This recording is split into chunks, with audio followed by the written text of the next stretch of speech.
Olá, olá, turma, muito bom dia, todos sejam bem-vindos nesse pós-feriado aqui no Brasil. Hoje é quinta-feira, 13 de outubro de 2022, dia que tem bastante informação realmente para nós avaliarmos. A gente pegou Crop Conditions, Crop Progress nos Estados Unidos, condições de lavouras, avanço da colheita por lá. Pegamos um relatório, o WASD, de ontem. Então, há bastante informação realmente. O programa de hoje, ele vai ser uma espécie de estudo semanal, como nós fazemos, ou costumamos a fazer no Commodities em Foco, toda terça-feira à noite. Então, para quem é assinante da nossa plataforma de investimentos, toda terça-feira de educação e investimentos, toda terça-feira à noite, nós fazemos um estudo de uma commodity para os assinantes. Essa semana teve o cobre. Então, o estudo de hoje, como tem muita informação para nós vermos sobre o relatório das commodities agrícolas que saíram nos últimos 2 dias, então vocês vão ter ideia hoje do que nós fazemos na terça-feira à noite, daquilo que nós discutimos lá no Discord também com os nossos assinantes. E tem muita informação. Como há bastante informação, eu vou começar pelo café, porque o café está fazendo aqueles movimentos que nós vemos conversando, né? Ele bate até uma espécie de teto, uma resistência muito forte, não tem força para subir.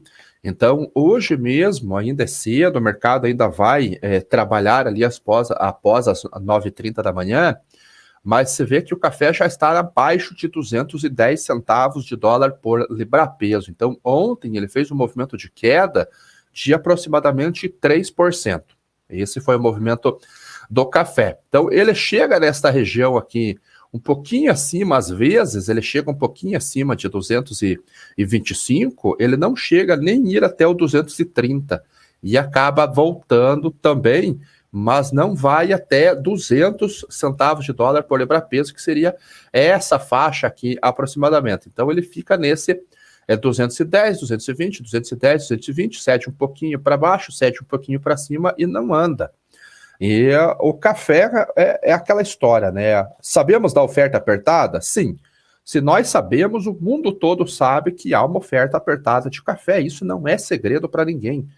E isso já está no preço desde o ano passado. Então, todo mundo já tinha uma expectativa que ia ter uma produção menor. A produção veio menor, todo mundo já sabe disso.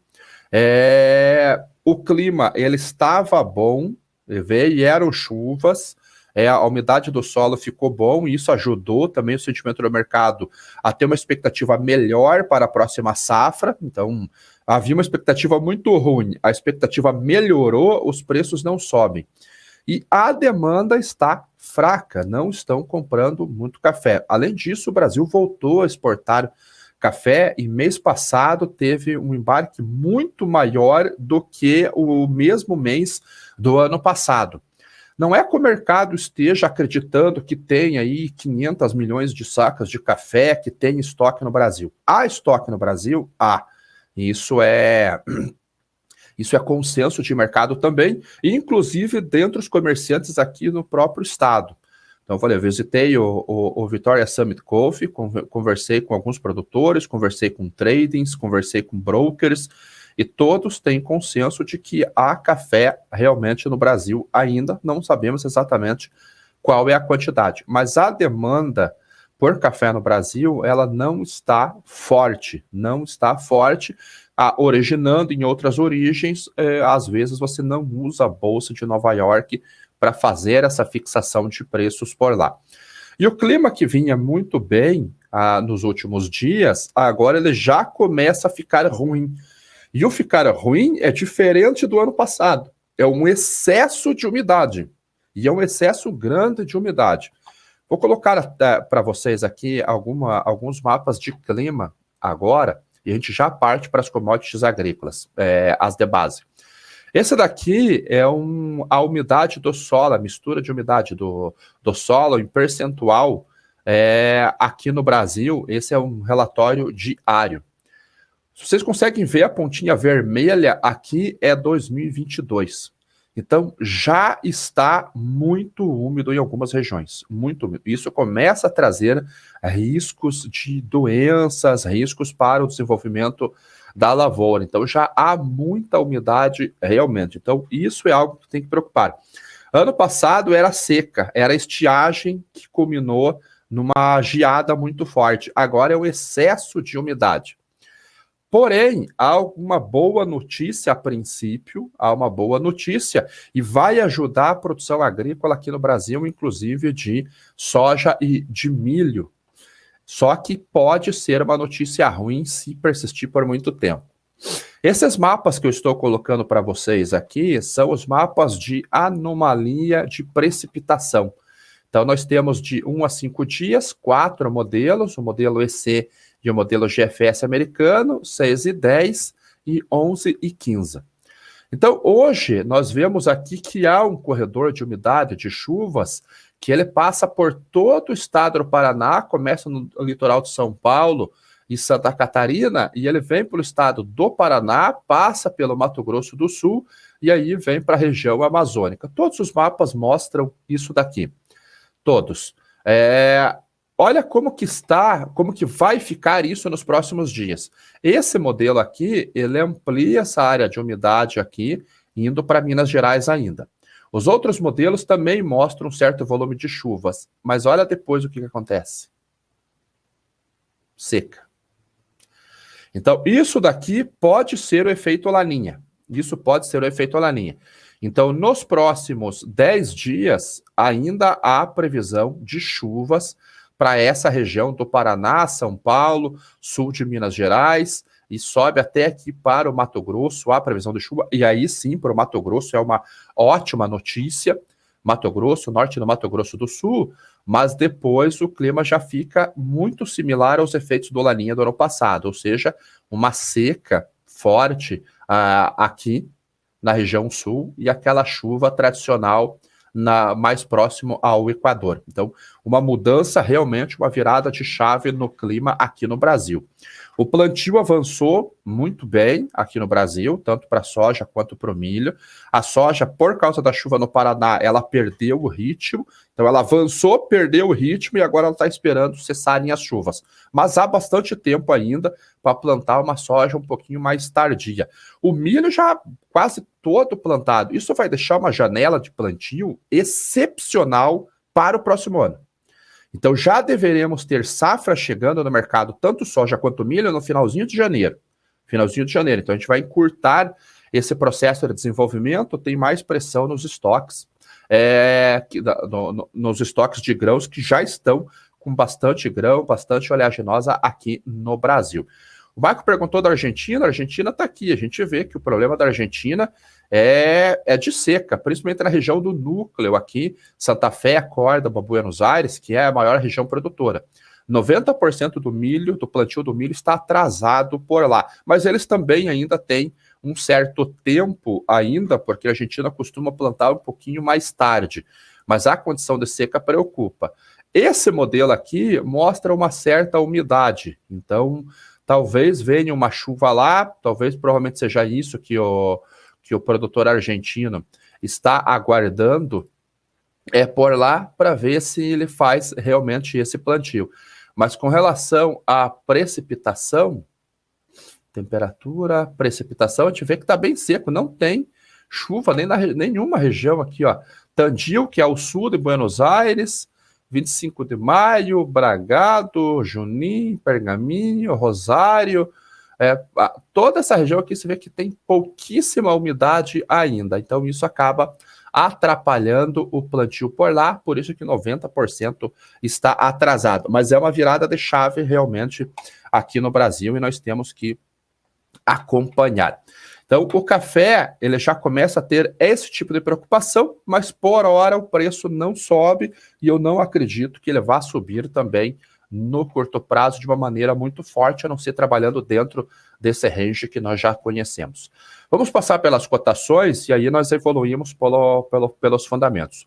O trigo subindo 0,20% na Bolsa de Chicago, vencimento de dezembro, $8,84. Ele teve uma queda muito forte nas duas primeiras sessões da semana, então terça e ontem ele estendeu essa queda, hoje ele está segurando um pouquinho, aparentemente num suporte aqui. O milho vem caindo hoje, ontem ele teve um dia quase no 0 a 0, ontem e na terça-feira também, hoje está caindo 0,14% nesse momento, a $6,92 o bucho, vencimento março, $6,99 o bucho, 0,11% de queda. A soja caindo, ontem a soja subiu bastante, né, depois do relatório do Departamento de Agricultura, a soja subiu bastante ontem no dia, hoje realizando parcialmente essa queda aqui, realizando essa alta aqui, 0,30, $13,91 bushel, farelo subindo 0,29 a $415,5 por tonelada curta, e o óleo de soja caindo 0,75% a 65,10 centavos de dólar por libra-peso, e o petróleo subindo um pouquinho, depois de 3 sessões de queda, segunda, terça e quarta, hoje ele está subindo um pouquinho, 0,10. Petróleo norte-americano a $87,36 o barril, e o petróleo do tipo Brent subindo 0,19 a $92,62 o barril. Então, vamos para os fundamentos que nós temos nas commodities agrícolas, porque eu acho que o USDA ajudou o produtor norte-americano. Começando pelo avanço do plantio do trigo de inverno, colheita da soja e do milho e condições das lavouras. Então, o trigo de inverno, agora, vamos para o Crop Progress. Trigo de inverno avançou para 55%, um pouquinho atrasado em comparação com o ano passado, que era de 60%, e um pouquinho abaixo da média dos últimos 5 anos, que era de 52%. Então, um pouco atrasado, mas dentro da normalidade. Vamos para a soja. Também foi o relatório de terça-feira. A soja, 98... Opa, tá errado isso daqui. Oh, desculpa. Porcentagem colhido, 38%. Não, tá errado isso daqui. Não é esse número aqui, não. Porcentagem de harvest, não é esse daqui, não. Está em 32%, 34% colhido a soja nesse momento. Será que é 44% mesmo? Deixa eu ver aqui no Discord, que agora eu não lembro. Mas o plantio, ele avançou bem. Nós colocamos aqui no... Eu acho que foi colocado no nosso Discord, aqui no Relatórios Agro, o avanço do plantio. Aqui, ó. É exatamente, 44%. Então, não estou louco, não. 44% o avanço da soja, então você vê que está um pouquinho acima da média dos últimos 5 anos e um pouquinho abaixo do ano passado. Então, realmente aquele clima seco que os modelos mostravam no passado, nas 2 últimas semanas, já fez efeito, praticamente recuperou o tempo perdido, 44%. Para o milho, a colheita está em 31%, então é isso, o milho 31%. O mercado esperava mais ou menos esse número aqui do milho. Vamos ver aqui no nosso relatórios agro. O mercado esperava ele estava em 31, na última semana era 21. Então é isso. Aumentou bem, o ritmo já está acima da média dos últimos 5 anos, mas atrasado em relação ao último ano. Vamos para as condições de lavouras, começando pelo milho. E houve uma melhora nas condições de lavouras. Então, nós vemos aqui que as condições melhoraram aqui 2 pontos percentuais, ficando já em 54%, era 52% na semana passada. E as condições ruins ou muito ruins tiveram uma queda, então realmente melhorou as condições de lavouras do milho lá nos Estados Unidos. Para a soja, o cenário é igual, houve uma melhora também nas condições de lavouras da soja, também subindo 2 pontos percentuais. E as condições muito ruins também caíram, aqui caiu 1 ponto percentual. Então, melhora para o milho, melhora para a soja. Vamos agora, ontem também teve um reporters de venda. Ontem a China voltou a comprar, é até um dos destaques de hoje, a China voltou a comprar soja nos Estados Unidos e comprou um bom volume ontem. Foram 526 mil toneladas comprados ontem. Está aqui, ó, 526 mil toneladas compradas de soja para entrega para a China. E a última compra da China tinha sido no dia 19 de setembro. Você tem ideia? 19 de setembro, 136 mil toneladas. Então você vê que a China está comprando pouca soja realmente nos Estados Unidos. Antes disso, dia 31 de agosto, 167 mil. Então o México comprou milho, destinos não informados, 100 mil toneladas só de soja, mais 100 mil toneladas de milho. Taiwan comprou 104 mil toneladas de soja, então o fluxo realmente está baixo. Quando nós olhamos as exportações norte-americanas, olhando os gráficos, esse aqui é o mês de outubro, olha como que estava o outubro do ano passado, e a gente já está no meio de outubro. A gente não está ainda na última semana de outubro, ou na primeira semana começando outubro. Então o volume bem fraco mesmo. Olha o gráfico aqui sazonal das exportações norte-americanas. Baixo, realmente baixo. E você vê que aqui que o forecast mostra que o número continuará baixo também.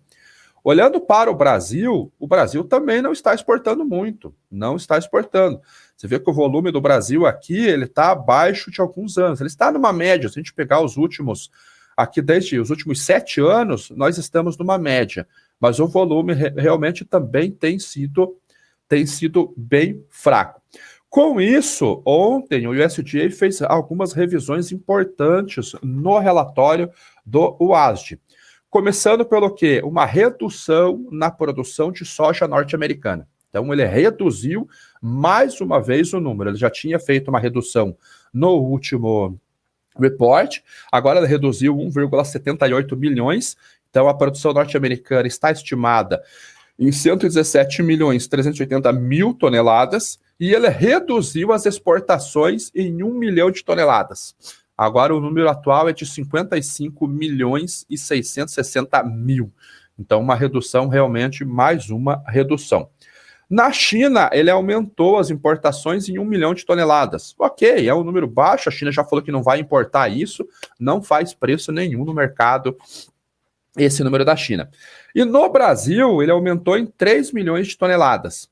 Então, foi para 152. Agora, o USDA, que era a estimativa mais conservadora do mercado, está em linha com todas as outras, com grandes consultorias. Todas as outras têm um número semelhante a esse, acima de 150 milhões de toneladas.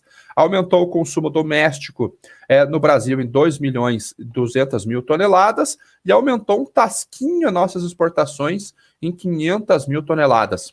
Mas aumentou o nosso estoque em 1,95 milhão de toneladas. Nos Estados Unidos, ela reduziu diminuiu a produção, diminuiu as exportações e aumentou um tasquinho o uso doméstico. Então, os estoques ficaram no 0 a 0. 5,44 milhões. Quando nós comparamos com o estoque inicial, que teve aquela revisão daquele relatório da última sexta-feira, 7 milhões e 450 mil toneladas, o estoque inicial dessa temporada para o estoque final vai encolher em 2 milhões de toneladas. Esse é o número. O que eu entendo por trás disso daqui? Estados Unidos teve uma redução. E vai ter uma redução dos estoques. Redução de produção, redução dos estoques e vai reduzir as exportações. Isso passa a dar sustentação para a Bolsa de Chicago. Nesse momento, nós estamos na sazonalidade de baixa, o preço deveria estar mais baixo, mas não está. Então, a sazonalidade ela já vai começar a mudar já no mês que vem. Final do mês que vem, a sazonalidade muda. E isso daqui pode dar suporte para as cotações na Bolsa de Chicago. Por que eu falei e fiz uma enquete lá no meu Twitter se o USDA estava ajudando o produtor norte-americano? Vamos ver como que está a votação que eu não vi. 51 votos só, 90% acredita que sim. Por que eu fiz essa enquete? Porque ele aumentou no Brasil e aumentou o estoque de passagem no Brasil. Então ele vai sair de 23 milhões, o estoque inicial, e vai para 31 milhões. São mais de 7 milhões de toneladas de aumento de estoque durante o ano, por causa dessa produção muito grande aqui. Não aumentou basicamente as exportações.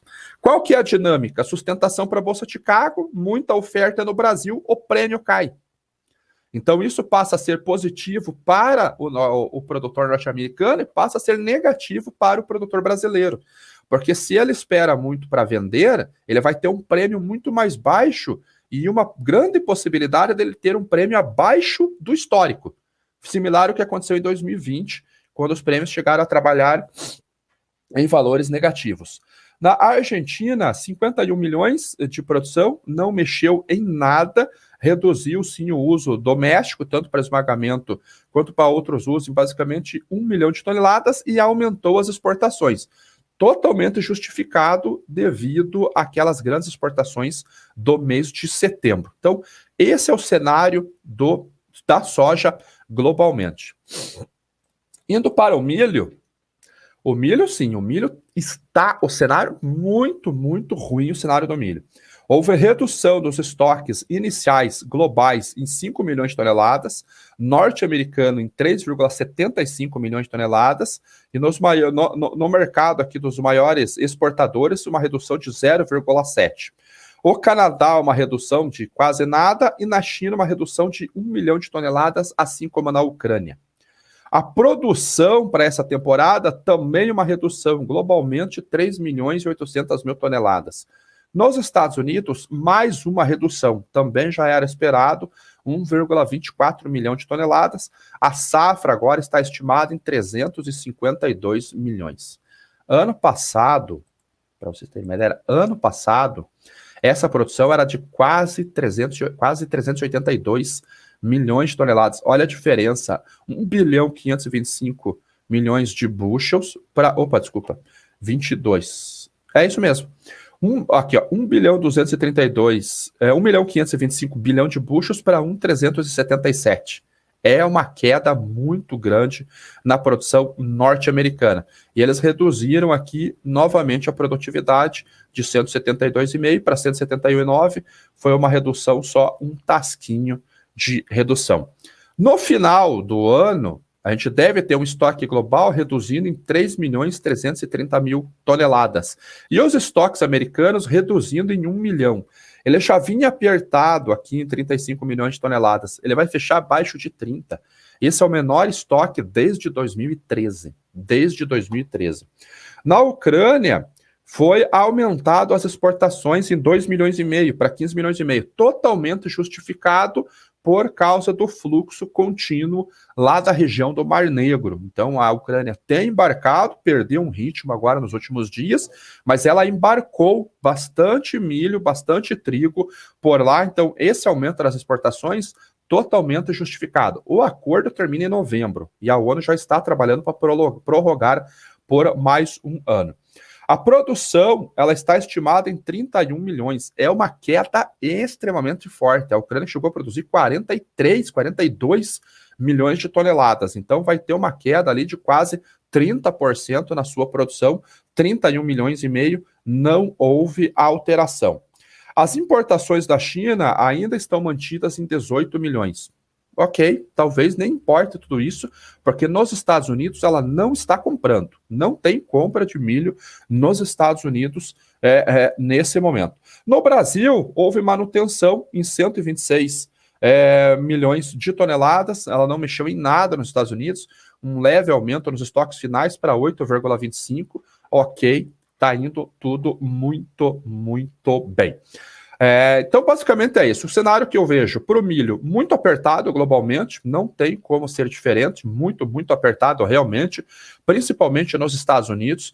Então, essa demanda aqui para esmagamento, fabricação de etanol, vai ter que diminuir para esse estoque não ficar muito apertado. Para a soja, esse cenário que eu vejo uma possível sustentação dos preços em Chicago, mas uma possibilidade muito grande de queda aqui no Brasil nos prêmios de exportação devido à quantidade de oferta que nós temos. Então, basicamente essas foram as notícias. E eu vi que o Cabral, ele fez uma pergunta sobre um oleoduto que rompeu lá na Polônia. Ele foi rapidamente identificado, aquele vazamento por lá. Então, a Polônia já está trabalhando já no conserto daquele oleoduto lá, daquele vazamento. Está aqui ó, a notícia. Então a Polônia ela já está reparando, não faz preço isso daqui, porque foi um negócio rápido, já está sendo resolvido, então ele não chega a fazer preço realmente nas cotações do petróleo, é algo pontual, mas como o cenário lá de guerra e aumento do conflito, a Ucrânia sofrendo ataques agora muito mais fortes do que estava na semana passada, após a destruição da ponte lá, ligando a Rússia à Crimeia. Então é uma situação realmente muito tensa por lá. Eu acho que o petróleo continua com viés de alta, tanto que ele já bateu aqui $93 o barril do petróleo norte-americano, 98 e uns quebradinhos, o petróleo do tipo Brent, voltou a ter 3 sessões de queda, mas todo mundo que é operador de mercado sabe que depois de um rally os preços corrigem e realizam lucros. O importante para ele continuar num viés é ele não romper aproximadamente essa região aqui dos 85. Se ele não conseguir romper, talvez ele volte a subir mais ao final de ano. Então, não vejo muita questão com relação. Milho aqui na B3. Ontem não teve sessão, né? Na última sexta-feira ele fechou cotado em R$ 86,40, 0,31 aqui, considerando o aftermarket. Ele vai ficar nessa lenga-lenga. O importante é o seguinte: as exportações nossas estão muito aceleradas, são mais de 7 milhões por mês de outubro, isso é atípico. Agora, com esse cenário do milho que eu mostrei para vocês no USDA, dificilmente nós vamos ver os preços caindo. O Brasil passa a ser o porto seguro do mundo. Todo mundo olha para o Brasil. Não para o verão, porque o verão nós não somos tradicionalmente exportadores, apesar de realizarmos algum embarque. Não quer dizer que não sai nada de milho no verão, mas o volume é muito baixo, quase que insignificante, mas a gente tem ali estoque ainda para exportar fevereiro, até mesmo março, que é o início da temporada já 2023-2024. Não, 2022-2023 aqui no Brasil. Agora, se der problema no safrinha, aí o negócio fica feio. O negócio fica feio realmente. Uma boa notícia que eu esqueci de comentar é uma empresa da Polônia de fertilizantes nitrogenados voltou a produzir. Então isso é uma boa notícia. Cadê aqui? A fabricante polonesa de fertilizantes diz que está retomando a produção de nitrogenados, uma vez que as condições de mercado mudaram. O preço do gás caiu bastante, os estoques já estão lá em cima, realmente. Então, um produtor de fertilizantes, uma indústria, voltou a produzir fertilizantes por lá. E o boi, ele recuperou aquela perda daquela notícia lá que acabou derrubando o mercado na segunda-feira lá da Vaca Louca, e agora ele recuperou já. Ontem não teve sessão, mas na terça-feira ele já fez essa correção, já R$ 297,50 a arroba.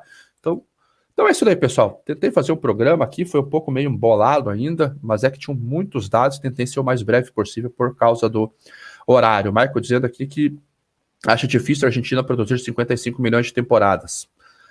Temos que esperar o desenvolvimento, está muito atrasado lá realmente. Vamos ver, Córrego Cabral está chegando. Oeste do Paraná, o Paraná inteiro, semente de milho já foi cancelado. Olha aí a situação.